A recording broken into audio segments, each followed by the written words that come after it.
O que acontece quando você mistura realismo com animes? Você tem semi-realismo, na maioria das vezes.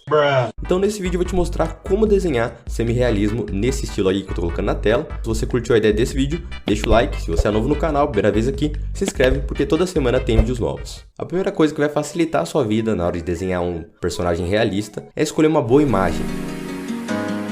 Isso pode parecer uma coisa bem simples ou besta, mas é uma grande diferença. Então eu fui no Pinterest e até mesmo no Google e comecei a pesquisar alguns personagens e algumas imagens.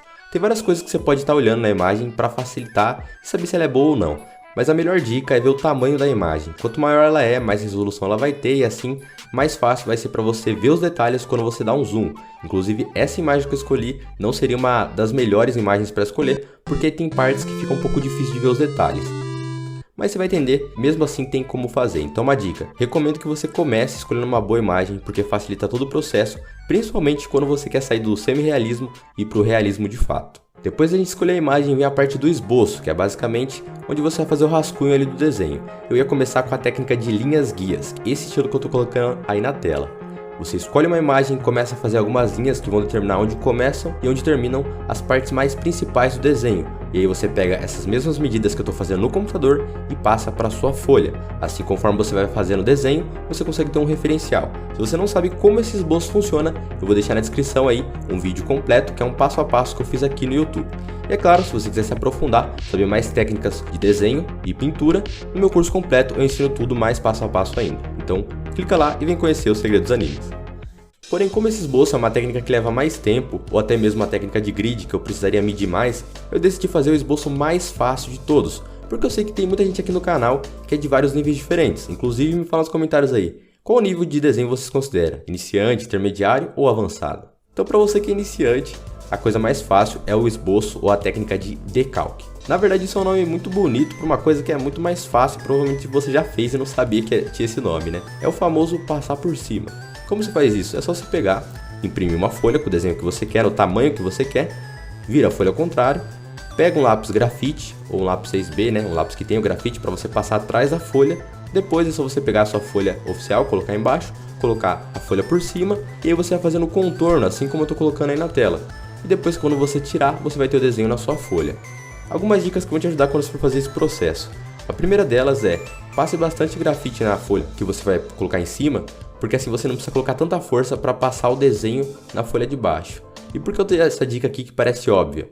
Porque muita gente acaba colocando muita força na hora de contornar o desenho de cima para passar para a folha de baixo. E qual o problema disso? Quando você faz isso, você acaba criando algumas profundidades que quando você vai pintar, você não consegue deixar sua pintura homogênea. Tipo isso que eu tô colocando na tela. Então se você colocou muita força ali e acabou errando algum traço, quando você for pintar, você não consegue pintar muito bem, tá? Então toma cuidado com isso, pode prejudicar. Tá, agora que a gente basicamente já tem o esboço do nosso desenho, vem uma parte importante que muita gente erra, que é escolher as cores. Para você conseguir escolher as cores, tem alguns macetes que eu vou te passar aqui e vai te ajudar. E para quem vai perguntar também qual caixa de lápis eu tenho, ou qual eu vou usar para esse desenho, eu estou usando duas caixas de lápis, que é a caixa de 24 cores da Faber-Castell, cara de cores, e também a caixa de 50 cores da Faber-Castell da linha Super Soft. Sobre a folha que eu estou usando, eu usei sulfite para fazer o esboço, e para fazer na folha oficial que a gente vai pintar agora, eu usei a folha René-Moulé. Ah, já me fala nos comentários aí, que tipo de material você usa para fazer desenho semi-realista? Uma coisa que muita gente acaba errando é não saber escolher as cores corretas na hora de pintar esse tipo de desenho, porque olha um desenho desse e acaba ficando com medo até de pintar. Então uma dica que vai te ajudar muito, pare de simplificar as cores. Eu fiz um vídeo um tempo atrás no canal onde explicava mais como funcionava esse passo a passo, mas aqui eu vou te dar algumas dicas. Você vai pegar a sua folha, vai pegar a sua referência e vai começar a focar nas maiores cores que você consegue identificar. Claro, se você for daltônico, fica meio difícil. Mas se você não for daltônico, fica mais fácil, que é o seguinte. No caso da personagem que a gente vai desenhar aqui, ela tem o cabelo rosa. Então, a primeira cor que você vai escolher é o rosa. No caso, o rosa chiclete. Porém, essa cor você não consegue fazer a luz e a sombra, ou seja, a versão dela mais clara e mais escura, com um único lápis. Fica muito sem contraste, o desenho fica muito sem volume. Então, para você conseguir fazer isso, pensa na seguinte regra. Tudo que você for pintar, escolha no mínimo 3 cores. Uma versão dela mais clara, uma versão dela mais escura, um meio tom que seria essa cor intermediária. Assim você consegue colocar mais cores e deixar mais realista seu desenho. E quanto mais cores você conseguir colocar entre essas cores, mais realista vai ficar o seu desenho. Vamos para a prática que vai ficar mais fácil. Eu peguei essa folha e comecei a testar essas combinações e fui separando essas cores para ficar muito mais fácil, em vez de eu ficar toda hora caçando uma cor enquanto eu vou tentar pintar. Então separar as cores antes facilita muito o processo. Claro que entender como você escolhe as cores é um processo um pouco mais avançado, mas eu também fiz um vídeo sobre isso. Se você quiser aprender, eu vou deixar aí no card, que facilita muito sua vida. Agora que a gente já escolheu as cores, está na hora de começar a pintar. Pelo amor de Deus, semi-realismo não tem contorno, tá? A única coisa que você vai usar para contornar vai ser os próprios lápis de cor. Então não passa nanquim e nem alguma caneta. Até mesmo se o contorno for de uma caneta vermelha ou alguma coisa assim, eu recomendo que você faça de lápis primeiro e só no final você faça algum tipo de contorno. Porque errar com lápis você consegue apagar, errar com caneta você não consegue apagar. Então eu comecei fazendo a parte do cabelo. Uma coisa que vai te ajudar muito na hora de fazer qualquer efeito realista é usar o branco da folha como a cor mais clara. Ou seja, em vez de você adicionar uma nova cor, você só usa o branco da folha para gerar essa textura. Se você reparar bem, conforme eu ia pintando o cabelo, eu comecei com uma cor que seria a intermediária, esse rosa mais claro. Eu fui marcando só as principais sombras, partes que iam ter mais volume do cabelo, e a própria textura eu ia fazendo essas pequenas linhas aí para dar essa noção de textura de cabelo, enquanto eu usava o próprio branco da folha para não perder essa textura. E depois eu fui reforçando com um lápis mais escuro, no caso um tom de vermelho e até mesmo um tom de vinho em algumas partes. Assim eu conseguia gerar contraste e manter o volume do cabelo enquanto eu ia fazendo esse efeito realista. Então o que vai te ajudar é sempre usar o branco da folha, porque assim fica uma coisa mais natural e você não precisa ficar misturando um monte de cor para conseguir chegar naquele efeito. Agora que a gente já terminou o cabelo, vem a parte dos olhos. Uma coisa que ajuda muito é você conseguir deixar seu lápis bem apontado para conseguir fazer cada um dos detalhes. Quanto mais realista e quanto menor for a parte que você estiver desenhando, mais precisão você vai precisar ter. Por isso que é legal você sempre deixar seus lápis bem apontados, para não ter esse problema na hora de fazer qualquer efeito ou qualquer detalhe ali no seu desenho.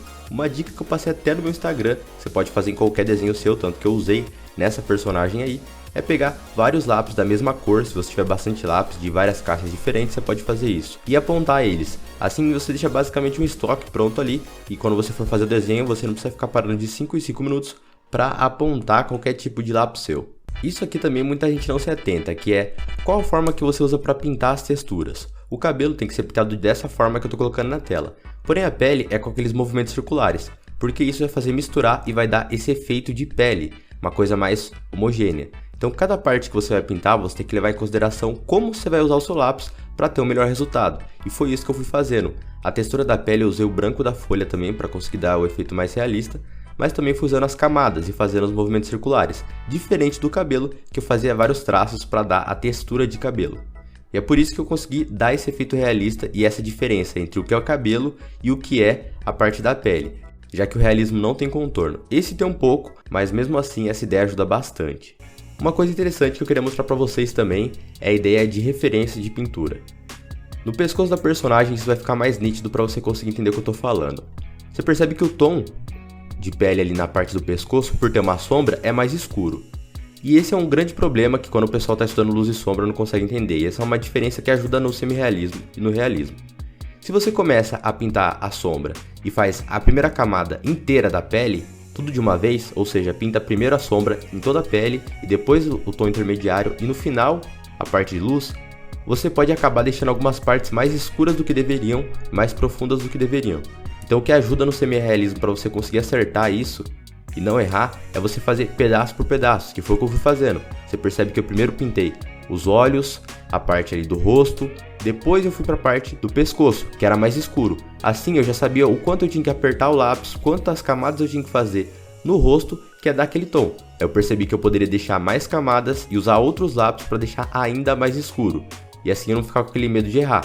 Então quando você tem uma referência de uma parte que você já fez, fica mais fácil. Então a dica é, vai fazer semi-realismo ou realismo, faz pedaço por pedaço para você ter uma referência e saber o quanto de lápis você tem que colocar em cada uma das partes que vai ser mais clara ou mais escura.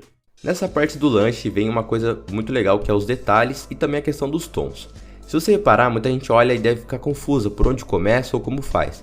Mas se você olhar bem, são só variações de laranja e vermelho, não tem tantas cores nesse hambúrguer.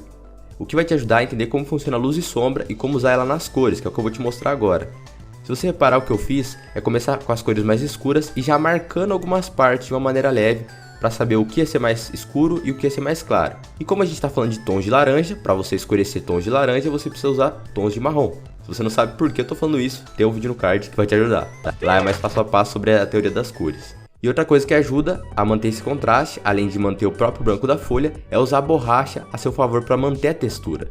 A minha borracha elétrica infelizmente acabou quebrando, mas eu consegui fazer com outra borracha.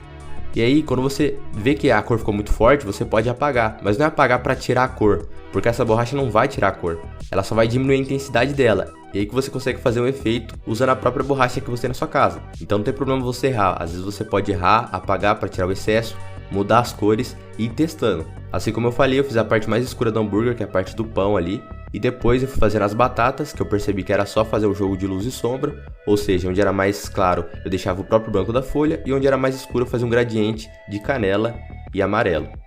E usando essa ideia eu consegui fazer todo o efeito que tinha em volta. Existem algumas coisas que são mais passo a passo e fica meio difícil explicar tudo em um vídeo só, mas o que vai te ajudar é treinar muito o degradê, que é esse que eu tô colocando aí na tela. Quando você entende como você faz esse efeito com grafite, com lápis de cor e com mais de uma cor, fica mais fácil você bater o olho em um desenho e conseguir saber como você vai fazer aquela textura. Mesmo que seja a batata ali que eu tava desenhando, o pão, ou a roupa da personagem, tudo vai usar o degradê. É só você saber como usar ele da melhor forma. Então, juntando tudo isso, eu fiz ali um degradêzinho ali no final, só para não ficar em branco o personagem, e esse foi o resultado final. E agora é o seguinte, se você quiser aprender mais sobre isso, eu vou deixar um vídeo aqui sobre luz e sombra, e também outro vídeo sobre cores, assim você aprende como usar as cores e também como fazer as texturas realistas. Clica num deles que eu te espero no próximo.